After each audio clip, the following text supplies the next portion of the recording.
Bienvenue dans cette nouvelle édition du Non-Stop Info. Au sommaire, modernisation des institutions ou volonté de se maintenir au pouvoir.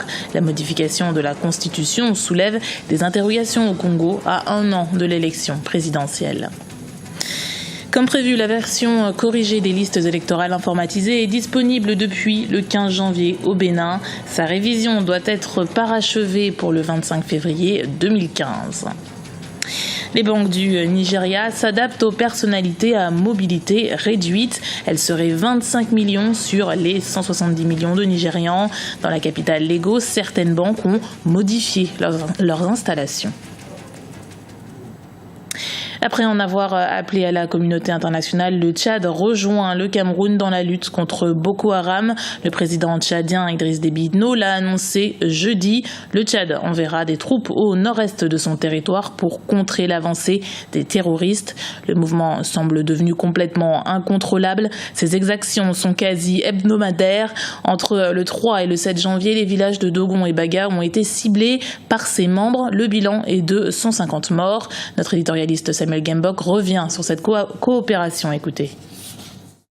Ce qu'il faut déjà souligner d'entrée du jeu, c'est que la coopération entre le Tchad et le Cameroun à ce moment est à saluer et à féliciter d'abord, parce que Boko Haram est en train d'occuper suffisamment de terrain dans la région. Donc, je pense que si le Tchad et le Cameroun se sont finalement entendus pour conjuguer leurs efforts afin de lutter contre Boko Haram, il y a peut-être 2 ou 3 éléments qui peuvent très bien expliquer la situation. D'abord, l'impact symbolique de la solidarité internationale qui s'est manifestée à Paris. Je pense que cet impact symbolique a amené les dirigeants africains globalement, mais aussi les Tchadiens et les Camerounais à comprendre que seul on ne peut pas lutter contre le terrorisme. Il faut absolument mettre en mouvement les moyens nationaux pour pouvoir mettre hors d'état de nuire Boko Haram.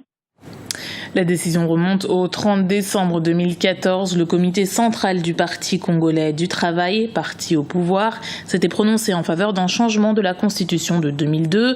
Un changement qui fait craindre à l'opposition que le président Denis Sassou Nguesso ne brigue un nouveau mandat. Les explications de Marie-Angèle Touré.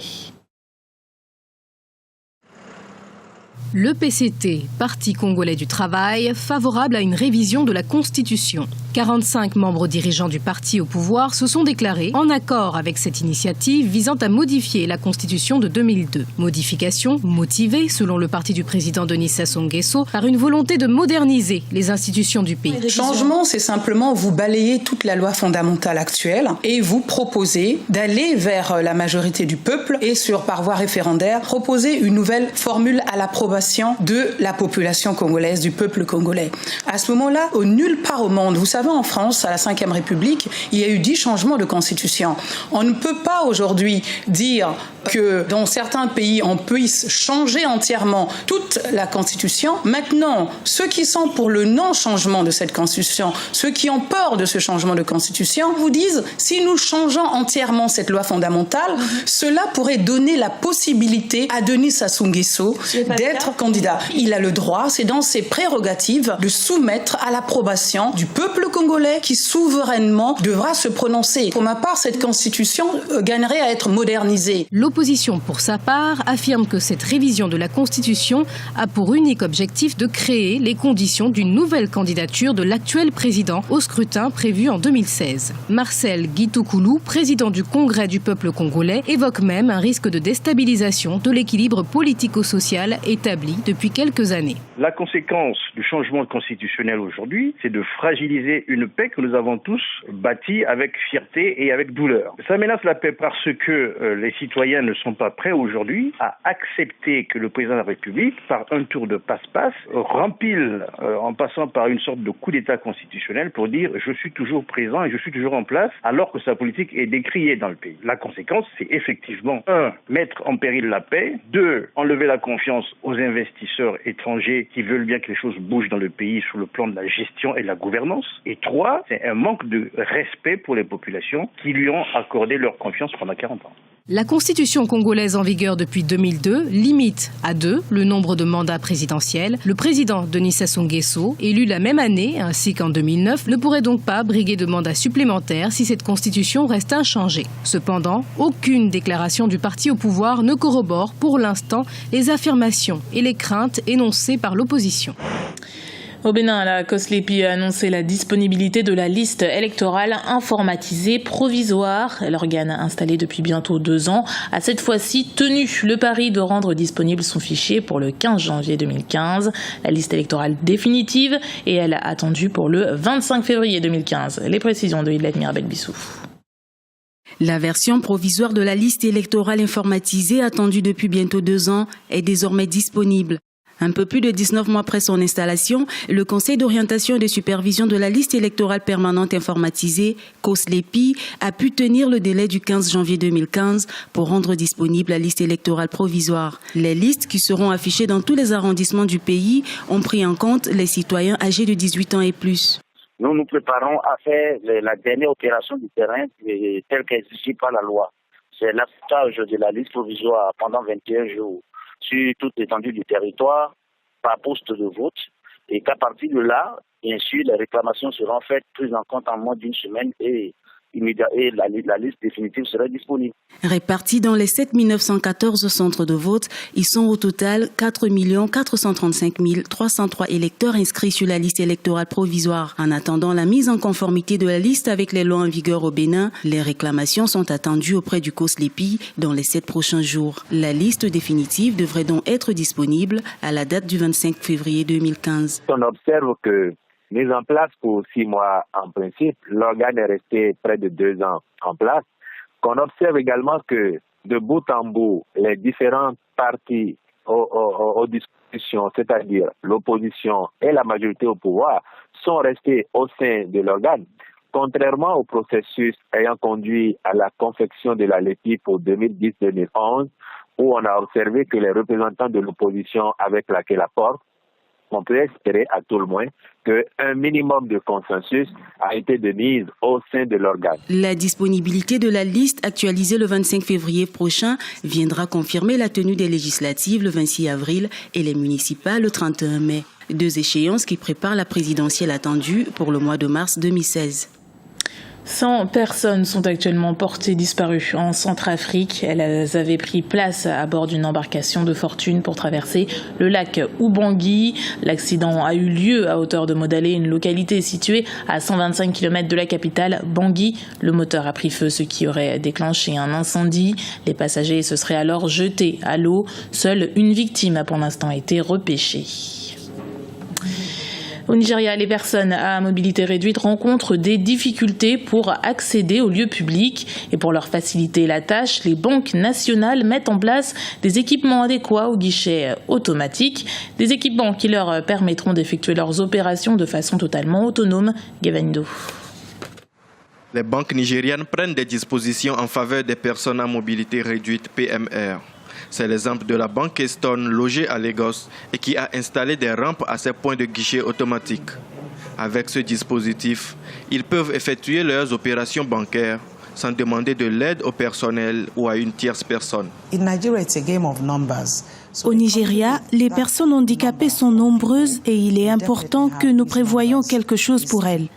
Nous ne disons pas de leur offrir des cadeaux, nous demandons de les équiper et leur fournir des équipements qui leur rendront la tâche beaucoup plus facile. Cela leur permettra aussi de contribuer au développement de la société. Les PMR rencontrent souvent des difficultés pour accéder aux lieux publics. Sur les 170 millions d'habitants que compte le pays le plus peuplé d'Afrique, près de 25 millions souffrent de mobilité dans leur mouvement, selon le rapport mondial sur le handicap. Ce qui voudrait dire que la demande de l'accessibilité aux lieux publics est grande. Si je vais quelque part et que je veux prendre un bus public, les receveurs disent « N'entrez pas, nous ne pouvons pas vous transporter ». Peu d'entre eux s'arrêtent. Une autre chose, les dispositions n'ont pas été prises pour nous permettre de traverser les passerelles. En mars 2009, le Sénat nigérien a adopté une loi interdisant la discrimination à l'encontre des personnes à mobilité réduite. La loi demande aux institutions gouvernementales ainsi qu'aux particuliers de fournir un accès pratique aux personnes handicapées.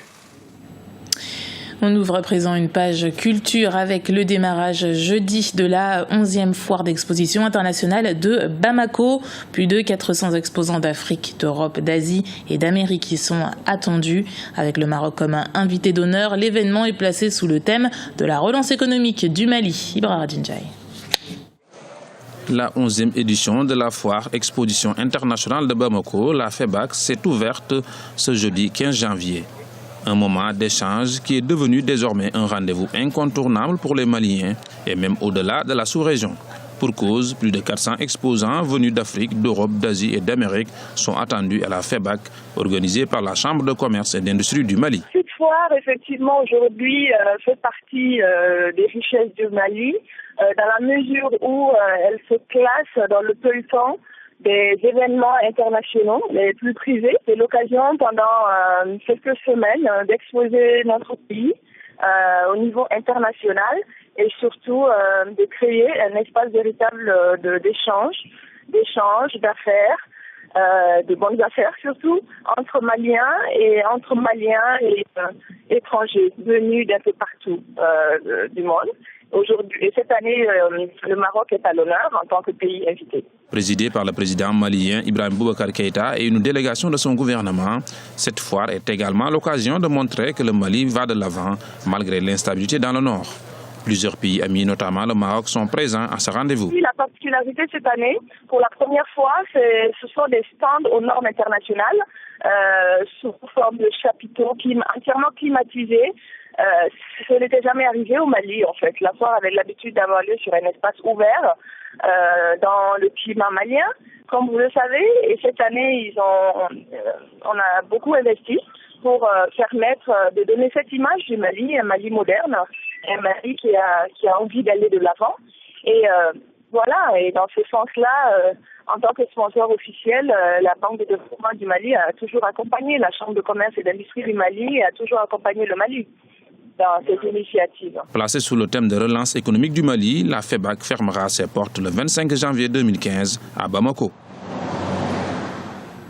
C'est un rendez-vous que certains attendaient depuis 5 ans, 5 années de travaux et de rénovation. Le Musée national du Cameroun rouvre ses portes ce vendredi à Yaoundé, un espace de 5000 mètres carrés dédié à l'histoire du pays. L'ancien palais présidentiel abrite des collections de costumes et instruments locaux, archives nationales, pièces artisanales dont certaines datent de -50 avant notre ère.